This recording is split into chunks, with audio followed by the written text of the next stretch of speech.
Assalamualaikum warahmatullahi wabarakatuh. Selamat pagi semua. Cikgu harap awak semua sihat. InsyaAllah hari ini kita akan kembali belajar bahasa Melayu. Dan hari ini tajuk kita adalah masih lagi kata adjektif.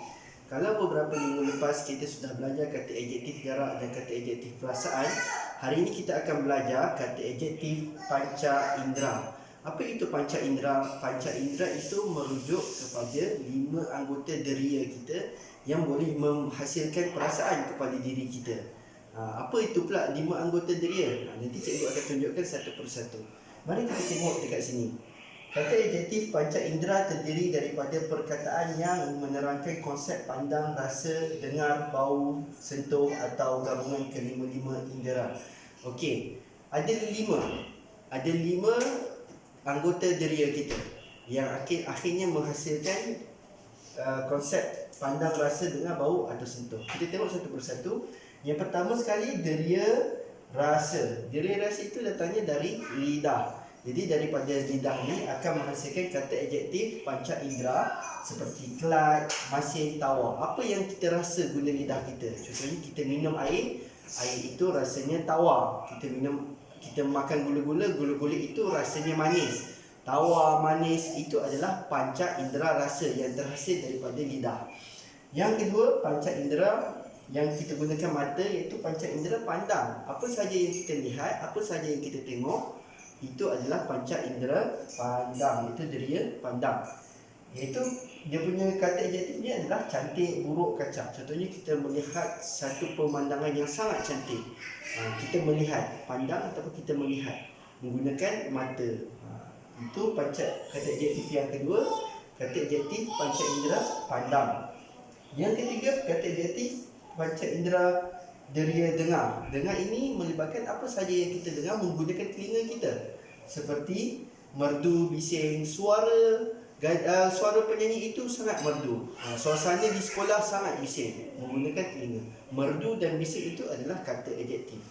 Yang keempat, deria bau yang kita gunakan hidung. Sebagai contoh, bau busuk, bau hancing, bau wangi. Bau busuk itu bau macam bau sampah. Hancing seperti bau air kencing. Dan bau wangi seperti bau bunga, bau minyak wangi. Jadi kita menggunakan hidung untuk mengenali pasti deria bau. Yang mana bau itu adalah kata adjektif, sama ada bau wangi, busuk, hancing dan sebagainya. Yang kelima, deria sentuh, iaitu kita gunakan tangan kita sentuh, dan apabila kita sentuh, kita merasai sesuatu permukaan itu, seperti kesat, kasar, licin, lembut.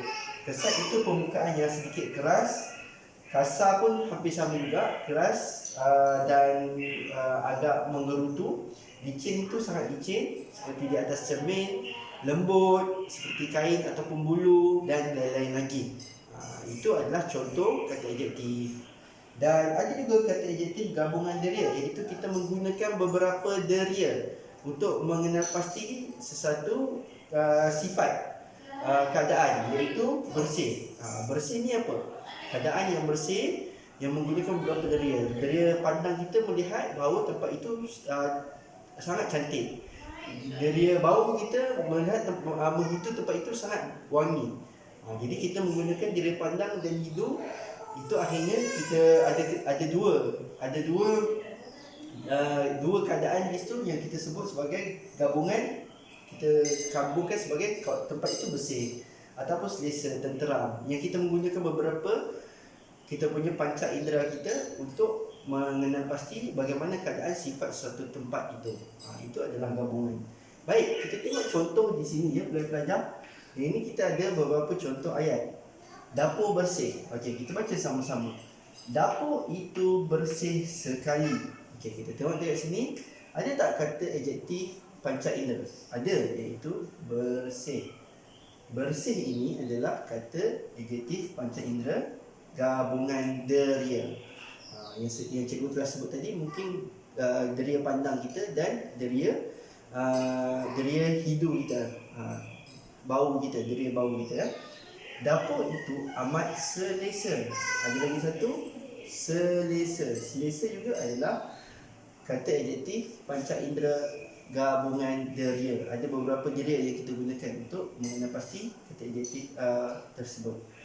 Dapur ini juga cantik dan kemas. Cantik kata adjektif yang seterusnya iaitu kata adjektif panca indera pandang, deria pandang. Kita melihat tempat itu cantik. Dan kemas. Kemas pun juga sama. Kita menggunakan panca indera pandang. Kita tengok tempat itu tersusun satu persatu dan tidak bersepah. Sampah dibuang ke dalam tong sampah. Ada kata adjektif? Tak ada kat sini. Untuk mengelakkan bau busuk dan tengik. Ada kata adjektif panca indera bau, iaitu bau busuk dan bau tengik. Bau busuk dan bau tengik ni bau apa? Bau yang tidak selesa, seperti bau sampah. Jadi dua ini adalah kata adjektif panca indera bau.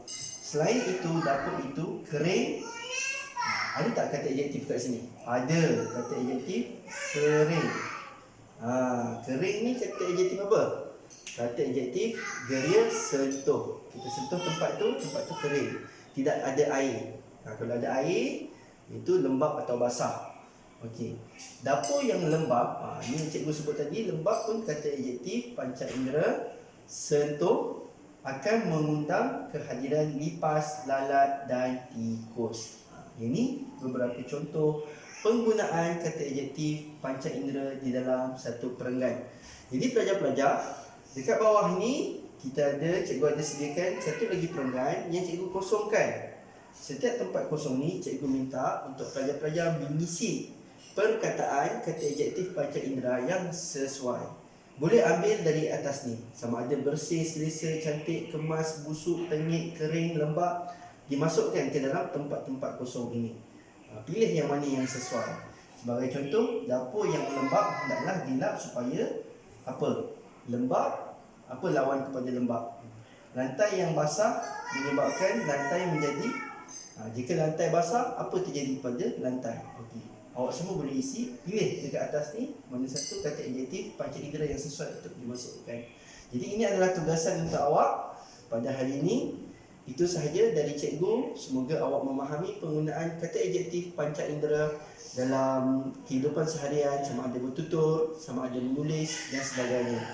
Jadi cukup setakat ini pembelajaran kita hari ini. Terima kasih kepada semua atas perhatian yang diberikan. Assalamualaikum warahmatullahi wabarakatuh.